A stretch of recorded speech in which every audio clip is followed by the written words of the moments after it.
This video is sponsored by Ram Ram Group of Companies. बेरहमी से पीटा गया, उसकी प्रॉपर्टी के दस्तावेजों पर साइन कराए गए और वीडियो बनाकर खुद ही वायरल कराया गया। 3 जून 2019 को उसे अहमदाबाद की साबरमती जेल में शिफ्ट कर दिया गया। गवाह उमेश पाल और उनकी सुरक्षा में तैनात 2 गनर पर हमला हुआ। ताबड़तोड़ गोलियां चली, जिसमें उमेश पाल की मौत हो गई और अतीक का बेटा असद अपने चाचा अशरफ से इस हत्याकांड की प्लानिंग के लिए 3 दफा बरेली जेल में मुलाकात करने भी पहुंचा था। खुद को खुदा समझ लेने वाले अतीक अहमद के लिए सबसे बुरी खबर आई। झांसी के पारीछा डैम के पास अतीक अहमद के बेटे असद और उसके शूटर गुलाम मोहम्मद को पुलिस ने मार गिराया। उत्तर प्रदेश में भी सत्ता परिवर्तन हो गया। योगी आदित्यनाथ मुख्यमंत्री बने। सत्ता संभालते योगी आदित्यनाथ ने खुला ऐलान कर दिया था कि गुंडे, मवाली, माफिया और बाहुबली या तो उत्तर प्रदेश छोड़ दे या फिर उनको ऐसी जगह भेज दिया जाएगा जहां कोई जाना नहीं चाहता।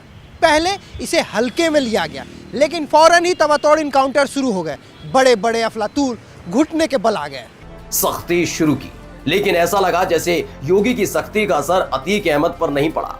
वजह साल 2018 की वो घटना जिसमें देवरिया जेल में एक कारोबारी को घसीट कर लाया गया, बेरहमी से पीटा गया, उसकी प्रॉपर्टी के दस्तावेजों पर साइन कराए गए और वीडियो बनाकर खुद ही वायरल कराया गया। ये तो ऐसी घटना थी जिस तरह की घटना तो फिल्मों में भी देखने को नहीं मिलती, यानी जो काल्पनिक पटकथाएं होती हैं उनमें भी इस तरह घटना देखने को नहीं मिलती कि किसी से रंगदारी वसूलनी है तो उसको अपनी जेल की रिहाइश में बुला लिया और वहाँ उसको पिटाई की, उसको टेरराइज किया। तो आप कल्पना कर सकते हैं ये कितना टॉर्चर करते थे, कितना टेरराइज करते थे, किस तरीके से वसूली करते थे डॉक्टरों से, व्यवसायियों से और ठेकेदारों से। तो अतीक अहमद तो इसका बहुत बड़ा नमूना रहे हैं। लेकिन फिर वही बात कि अपराध की सत्ता बहुत दिन तक नहीं चलती है, उसका अंत अमूमन देखा गया है। इस घटना के बाद उसे देवरिया से बरेली सेंट्रल जेल भेजा गया, लेकिन वहां के जेल प्रशासन ने अतीक को रखने से इनकार कर दिया। लोकसभा चुनाव के मद्देनजर उसे कड़ी सुरक्षा में रखने के लिए प्रयागराज की नैनी जेल में शिफ्ट किया गया। देवरिया जेल कांड का मामला सुप्रीम कोर्ट तक पहुंचा। अदालत ने सीबीआई को केस दर्ज कर जांच करने का आदेश दिया, जिसमें अतीक और उसके बेटे समेत 15 लोगों के खिलाफ मामला दर्ज हुआ। 23 अप्रैल 2019 को सुप्रीम कोर्ट ने यूपी सरकार को आदेश दिया कि अतीक अहमद को यूपी से बाहर किसी जेल में शिफ्ट किया जाए।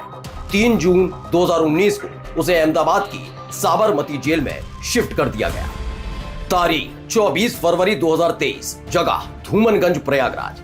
अब तक अतीक अहमद का साम्राज्य तेज रफ्तार से ढह रहा था। गुर्गों की गिरफ्तारी से लेकर उसकी बेनामी संपत्ति पर सरकारी मोहर लग चुकी थी। अतीक का परिवार तितर बितर हो गया था, लेकिन तभी एक बड़ी वारदात को अंजाम दिया गया। बीएसपी विधायक राजू पाल मामले में गवाह उमेश पाल और उनकी सुरक्षा में तैनात 2 गनर पर हमला हुआ।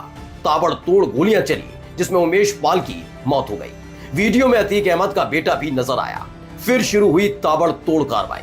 उस दौरान जांच में पता चला कि अतीक अहमद की पत्नी को उमेश पाल हत्याकांड की जानकारी थी और अतीक का बेटा असद अपने चाचा अशरफ से इस हत्याकांड की प्लानिंग के लिए 3 दफा बरेली जेल में मुलाकात करने भी पहुंचा था।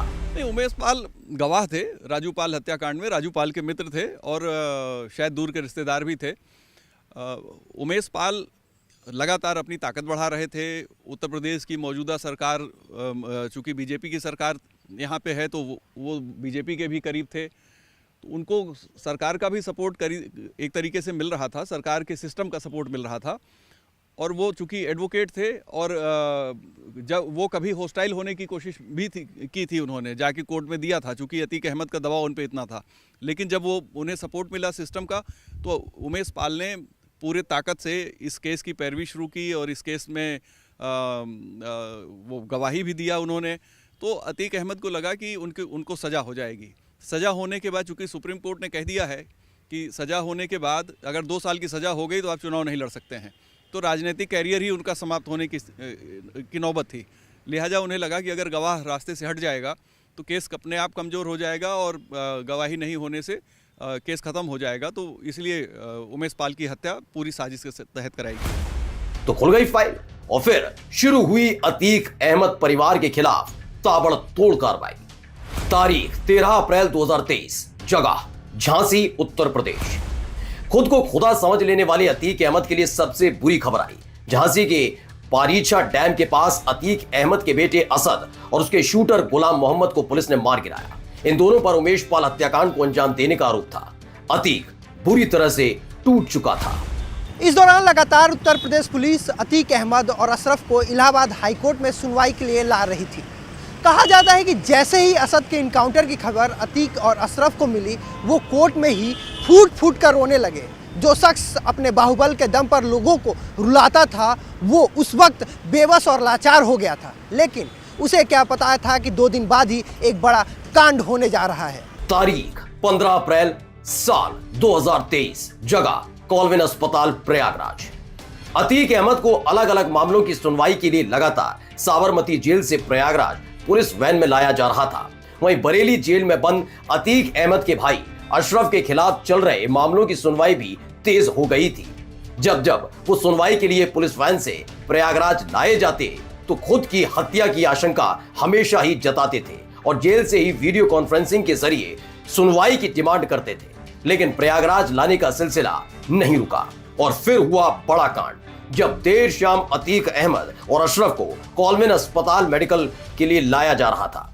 पत्रकारों के कैमरे और माइक ने घेर रखा था। अचानक से 3 लड़के आते हैं। अतीक अहमद और अशरफ पर ताबड़तोड़ गोलियां चलाने लगते हैं। अतीक और अशरफ की सुरक्षा में तैनात पुलिस वाले खुद अपनी जान बचाते नजर आते हैं। जब गोलियां चलना बंद हो जाती हैं तो तीनों लड़कों को पुलिस पकड़ लेती है। इस घटना ने पूरे देश को हिलाकर रख दिया था कि कैसे मीडिया के कैमरे के सामने अतीक और अशरफ की हत्या कर दी गई। तीनों हमलावरों से पूछताछ होती है, लेकिन यह बात साफ नहीं हो पाई कि आखिर उन तीनों हमलावरों ने किसके इशारे पर अतीक और अशरफ की हत्या की। तो ऐसे हुआ अंत अतीक के आतंक का, जिसका किसी को भी भरोसा नहीं था। अगले हफ्ते फिर होऊंगा हाजिर किसी और टशनबाज के आपराधिक किस्सों के साथ। तब तक के लिए नमस्कार।